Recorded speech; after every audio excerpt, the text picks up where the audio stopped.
আজকের থাম্বনেলে আপনারা যেই ভিডিওটি দেখতে পাবেন সেটার মূল কেন্দ্রবিন্দু হলো আমাদের নতুন মন্দির। হ্যাঁ, শালখিয়ার নতুন মন্দির। এটি আমাদের শালখিয়ার বঙ্গেশ্বর মহাদেব মন্দির। এই অঞ্চলে শিবের সবচেয়ে জনপ্রিয় ও ধর্মীয় মন্দিরগুলির মধ্যে একটি অন্যতম শ্রেষ্ঠ। স্থানীয়ের মধ্যে এটা খুবই জনপ্রিয়। রাজ্যের বিভিন্ন অঞ্চল থেকে মানুষ এখানে ভ্রমণ করতে আসেন। এমনকি ভোলানাথের যে মূর্তি ৪ মাথা বিশিষ্ট, সেটাও এখানকার একটা অন্যতম। এটি পূর্ব ভারতের সবচেয়ে লম্বা ৪ মাথা বিশিষ্ট শিব মূর্তির মধ্যে সুপরিচিত, যা ৫১ ফুটের। এটি শালখিয়ার মন্দির পরিদর্শন করা অতি আবশ্যক। এটা তো গেল আমাদের নতুন মন্দিরের মাহাত্ম্য। তো ইচ্ছুক যারা আছেন তারা অবশ্যই, যদি এখানে চান আসার জন্য, তারা যদি কলকাতা থেকে আসতে চান তারা হাওড়া সবার আগে আসবেন। ওখান থেকে মাত্র ৫ থেকে ৭ মিনিট অটো বা ৫৪ নম্বর বাস ধরে এই নতুন মন্দিরে ভ্রমণ করতে পারেন বা আসতে পারেন। আর ধরুন, যারা সেকেন্ড হুগলি ব্রিজ থেকে আসতে চাইছেন ওনারা অবশ্যই হাওড়া ময়দানে আসবেন। হাওড়া ময়দান থেকে আপনারা যে কোনো বাস বা অটোতে আপনারা এই নতুন মন্দির প্রাঙ্গণে অবশ্যই ভিজিট করতে পারেন। আর আমি অবশ্যই আরও একটা কথা বলে দিতে চাই যে সমস্ত কিছু ডিটেলস বা রুট ম্যাপ, আপনারা কিভাবে আসবেন, কিভাবে আমাদের মন্দির ভ্রমণ করবেন, সমস্ত কিছু ডিটেলস আমি আমার ডেসক্রিপশন বক্সে লিঙ্কে শেয়ার করে দেবো। আর যদি কারোর কোথাও অসুবিধা হয় তারা অবশ্যই আমাকে আমার কমেন্ট বক্সে জানাবেন বা আমাকে আমার কন্ট্যাক্ট নম্বরে যোগাযোগ করতে পারেন, তাতে কোনো সমস্যা নেই। আশা করি ভিডিওটি আপনারা পুরোটাই দেখবেন, কোনো কিছু স্কিপ না করে। ততক্ষণে আপনারা সকলে ভিডিওটি উপভোগ করুন। ধন্যবাদ।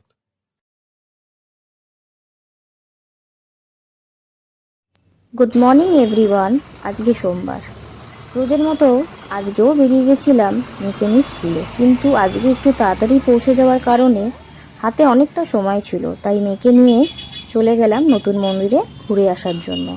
চলো তোমাদেরকেও নতুন মন্দিরটা আমি ঘুরে দেখাই যে শিবের মন্দিরটা কতটা সুন্দর। আমাদের গঙ্গা মাকেও আমি তোমাদের তুলে ধরবো এই ভিডিওর মধ্যে, চলো দেখি।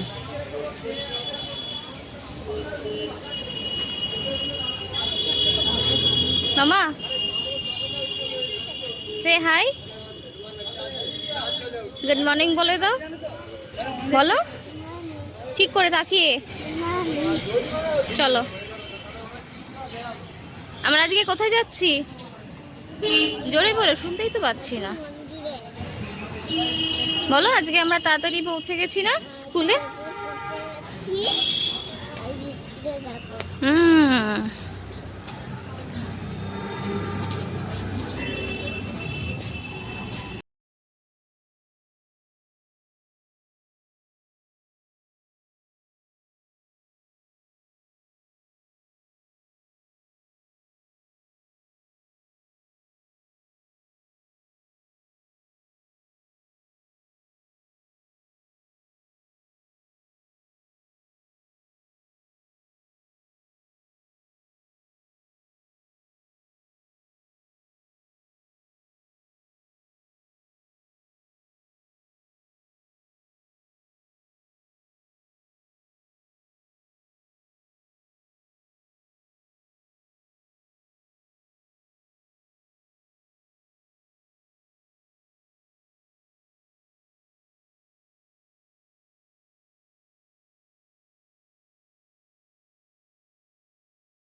এদিকে এদিকে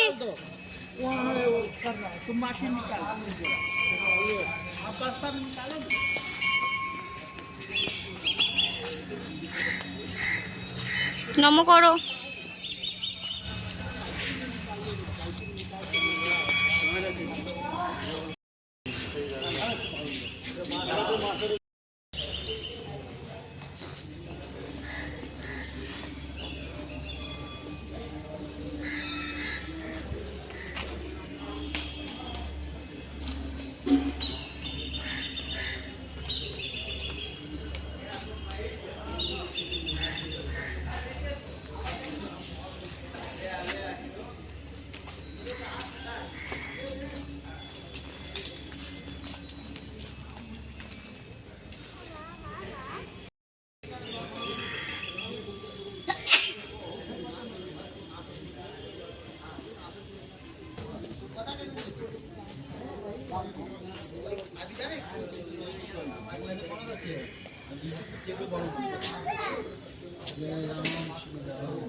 আসো।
हाँ वही तो बात है, मंदिर में नहीं जाते मतलब संडे को वहाँ पर देखे आपको, आज दिख रहे हैं बस। अभी तबीयत ठीक है? কি হচ্ছে মামা, এভাবে হাঁটছিস কেন?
মেয়েকে স্কুলে দিয়ে আসার পর এই মন্দিরটাতে এসে বসার পর দেখছি এখানে কিছু হোমযজ্ঞের প্রস্তুতি চলছে।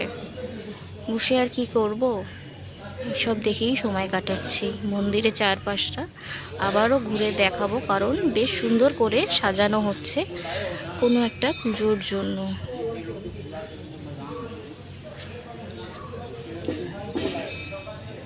অনেক চেয়ার টেবিল সব নিয়ে এসে আসা হচ্ছে। আর এই যে আমাদের গঙ্গা, এখানে বসে অনেকটা সময় কাটিয়ে দিলাম দেখতে দেখতে।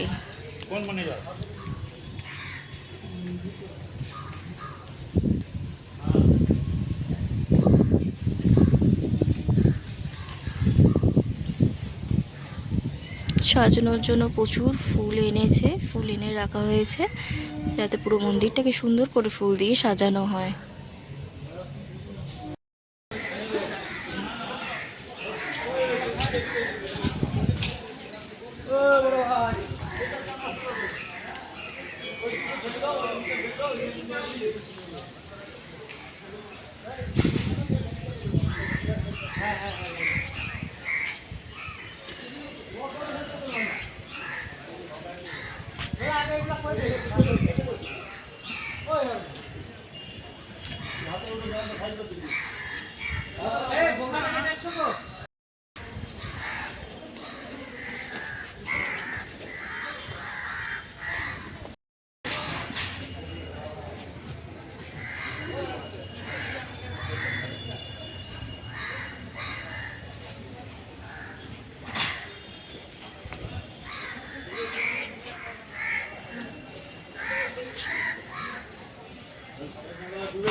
মেয়েকে স্কুল থেকে নিয়ে আসার পর ওকে স্নান করে খাইয়ে দিয়েছি। এবার দেখি আমাদের দুপুরের মেনুতে আজকে কি কি আছে। এটা বুঝতেই পারছো, এটা ভাতের হাঁড়ি, মানে ভাতই আছে, দেখানোর কিছু নেই। এটা হলো মেথি শাক ভাজা। এটা মেয়ের মাছের ঝোল নিয়েছিলাম, রয়েছে কিছুটা বাদবাকি মাছ। দেখি এবার এখানের কি আছে, আমাদের কি রান্না করেছে আজকে মা দুপুরেতে। আমাদেরও রান্না করেছে বোয়াল মাছ ফুলকপি দিয়ে, ফুলকপি আলু দিয়ে বোয়াল মাছ, বেশ খেতে ভালো লাগে। রঙটা দেখেছো, দারুণ হয়েছে, মানে খেতে তো আরও দারুণই হবে। আর দেখি কি আছে এটাতে, মনে হচ্ছে ডাল, হ্যাঁ ডাল আছে ধনে পাতা দিয়ে, মুসুরির ডাল।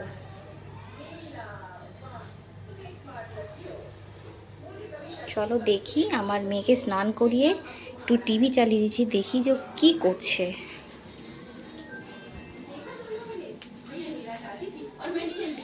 উনি স্নান করে ভাত খেয়ে এখন টিভি দেখতে বসেছে, একটু রোদটার মধ্যে বসিয়েছি টিভি দেখতে। এই যে টিভিতে এই কার্টুনটা দেখছে। মামা হাই বলো। আমি টিভি দেখতে আমার প্ল্যান করা হয়ে গেছে। টিভি দেখি আমার খাওয়া হয়ে গেছে। আমি দেখে ঘুমাবো। গুড গার্ল, টিভি দেখা হয়ে গেলে ও ঘুমাবে। দুপুরবেলার দিকে আমাকে খাওয়ানো হয়ে গেছে, মেয়ে এখানে দাঁড়িয়ে একটু ফল কাটছিল, তাই আমিও এলাম। এসে দেখছি দুটো বাচ্চায় ব্যাডমিন্টন খেলছে, দেখে ওদের নিজের ছোটোবেলার কথাটাও মনে পড়ে গেল, যে আমরাও একটা সময় ছোটোবেলায় দুপুর হলেই খেলা শুরু করে দিতাম, সে স্কুল দিয়ে এসে হোক বা ছুটির দিনে খাওয়া দাওয়া করি দুপুরের। দেখতে খুব ভালো লাগে যে এখনও কিছু কিছু খেলা আছে, এখনও বাচ্চারা খেলে। শীত পড়া মানেই ব্যাডমিন্টন র্যাকেট খেলা, খুবই ভালো লাগছে, বাচ্চাগুলো খেলছে, খুব মজা করছে। তার সাথে সাথে আমার সোনাও এখানে দাঁড়িয়ে দাঁড়িয়ে ওদের খেলা দেখছে, দাদা দিদিদের কেমন করে খেলছে, যাতে একটুও বড় হলে ও নিজেও গিয়ে খেলে।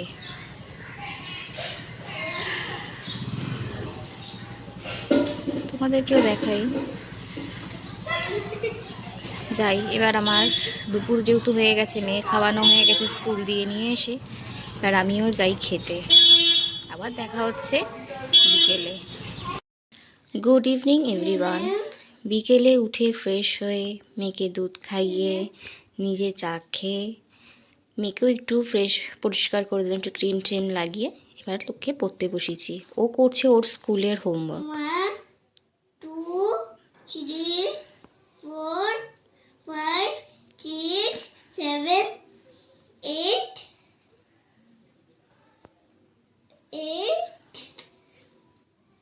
9 10 ফ্রেন্ডস, দেখতেই পেয়েছো যে মেয়েকে পড়ানো হয়ে গেছে সন্ধেবেলায়। সব কিছু হয়ে যাওয়ার পর ভাবলাম, মেয়েও বায়না করছে যে কোথাও নিয়ে চলো নিয়ে চলো। তো শেষে ভাবলাম একটুখানি বাইরে কাজ আছে, মেয়েকে সাথে করেই নিয়ে যাই, একটু দোকানে যাওয়ার আছে আমার। মেয়েও রেডি হয়ে গেছে, চলো দেখি মেয়েকে। আসো, সামনে আসো, একটা এই যে সামনে আসো, সামনে আসো আমার। একটু মানে বলো। হ্যাঁ বন্ধুরা, আমি আজকে যাচ্ছি মাতাতে একটা কাজে দোকানে। একটা লাইক করতে পারলে তাই লাইক করে দেবেন আর সাপোর্ট করবেন। পরে ভিডিওতে না সাবস্ক্রাইব করে আমাদের ভিডিওটা কেন দেখতো না তা দেখে নেবে, তা সাবস্ক্রাইব লাইক করে দিন। ঠিক আছে, চলে এসেছি এক কাকিমার বাড়িতে, কারণ যে কাজে গেছিলাম সে কাজটাই আর হলো না। দোকানটা যেহেতু বন্ধ ছিল, কাকিমা বললো চলো আমাদের বাড়িতে। তো কাকিমার বাড়িতেই এসেছি, এটা সৌরভের কাকিমার বাড়ি। আর দাঁড়াও দেখাই কে কে আছে এখানে। ইনি হলেন কাকিমা, শুধু সৌরভেরও নয় আমারও। আর ইনি হলেন সৌরভের ঠাম্মা। অনেক দিন বাদেই ওনাদের বাড়িতে আমি এলাম, ঠাম্মার সাথে একটু দেখাও করে গেলাম, যেহেতু কাজটা আর হলো না আমার বাইরের। ঠাম্মা ভালো আছো? মা আসতে না আসতেই চকলেট কেক দিয়ে দিয়েছে আমাদেরকে। একটু দেখাও তোমার চকলেট কেকটা। এই যে এটা হলো মেয়ের চকলেট কেক, ও খাওয়া শুরু করে দিয়েছে, আমারটা রয়েছে, সাথে আবার একটা চকলেটও ওকে দিয়েছে আসতে না আসতেই। আজ কাকিমা বাড়িতে বিরিয়ানি রান্না করেছিল, তাই আমাকেও দিয়ে দিল যে খাও, খেয়ে টেস্ট করে দেখো কেমন হয়েছে। আসতে নাই আসতেই দেখো কত কিছু ভালো মানে খাওয়া শুরু হয়ে গেল। কেক খেলাম প্রথমে, আবার এখন একটু বিরিয়ানি টেস্ট করতে দিল কাকিমা। বলছিল পুরোটাই খেয়ে যেতে, কিন্তু আমি বললাম অল্প একটু করে দাও, কেন ঠিক একটা নেই শরীরটা আমার।